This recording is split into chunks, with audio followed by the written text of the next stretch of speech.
అమెరికాతో చర్చల వేళ ఇరాన్ సుప్రీం నేత ముజ్తబా ఖమేనీ కీలక ప్రకటన చేశారు. హార్ముజ్ జలసంధి నిర్వహణపై సంచలన వ్యాఖ్యలు చేశారు. జలసంధి నిర్వహణను కొత్త దశకు తీసుకెళ్తామని ప్రకటించారు. ఈ దశలో హార్ముజ్పై అనుసరించే విధానం మరింత వ్యూహాత్మకంగా, కఠినంగా ఉంటుందని సంకేతాలు ఇచ్చారు. ఈ మేరకు ఆయన ప్రకటనను ఇరాన్ మీడియా ప్రసారం చేసింది.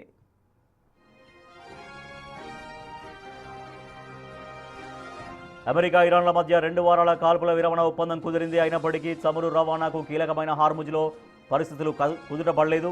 ఈ క్రమంలో జలసంధిని కొత్త దశకు తీసుకెళ్తామంటూ ముజ్తబా ప్రకటించడం కీలక పరిణామంగా మారింది. ఇరాన్ యుద్ధాన్ని కోరుకోవడం లేదని కూడా సుప్రీం నేత స్పష్టం చేశారు. అయితే ఎట్టి పరిస్థితుల్లోనూ తమ హక్కులను వదులుకోబోమని వ్యాఖ్యానించారు.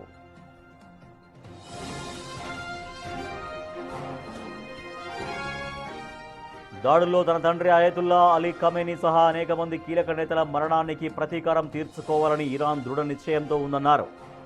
యుద్ధంలో ఇరాన్ స్పష్టమైన విజయం సాధించిందని వెల్లడించారు. ఈ దాడుల్లో జరిగిన నష్టాలన్నింటికీ పరిహారం చెల్లించాలని తాము డిమాండ్ చేస్తామన్నారు.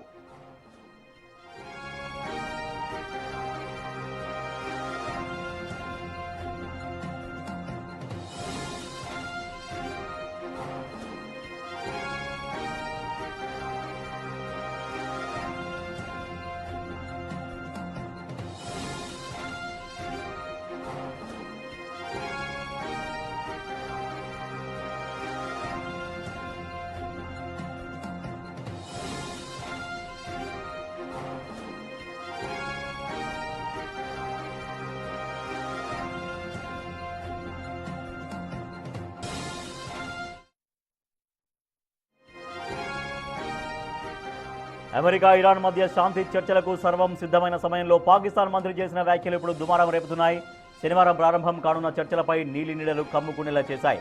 ఇస్లామాబాద్ శాంతి చర్చలకు ఆతిథ్యం ఇస్తున్న సమయంలో పాకిస్తాన్ రక్షణ మంత్రి ఖ్వాజా ఆసిఫ్ ఇజ్రాయెల్పై తీవ్ర వ్యాఖ్యలు చేశారు. శాంతి చర్చలు జరుగుతున్న సమయంలోనే ఇజ్రాయెల్ లెబనాన్లో మారణ హోమం సృష్టిస్తోందంటూ ఎక్స్లో ట్వీట్ చేశారు. ఇజ్రాయెల్ మానవత్వానికి ఒక శాపమని, క్యాన్సర్ లాంటి దేశమని, దుష్ట శక్తి అని ఖ్వాజా ఆసిఫ్ అభివర్ణించారు. గాజా, ఇరాన్, ఇప్పుడు లెబనాన్, ఇలా ఇజ్రాయెల్ వరుసగా అమాయక ప్రజల రక్తాన్ని చిందిస్తోందని ఆయన ఫైర్ అయ్యారు.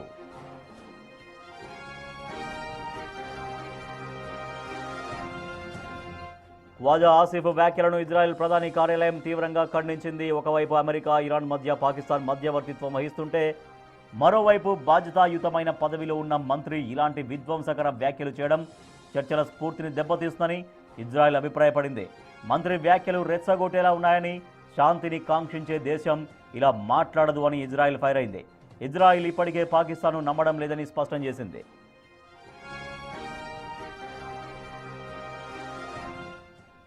పాకిస్తాన్ మంత్రి వ్యాఖ్యలతో శనివారం జరగనున్న చర్చలపై నీలినీడలు కమ్ముకున్నాయి.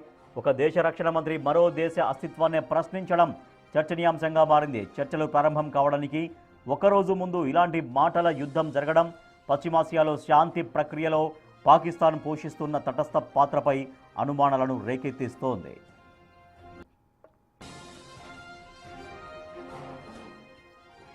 మరోవైపు కాల్పుల విరమణ విషయంలో ఇజ్రాయెల్ తొలి నుంచి అసంతృప్తితోనే ఉంది. ఇరాన్తో కాల్పుల విరమణ ఒప్పందం గురించి తమకు చివరి నిమిషంలో మాత్రమే సమాచారం ఇచ్చిందని అంటోంది.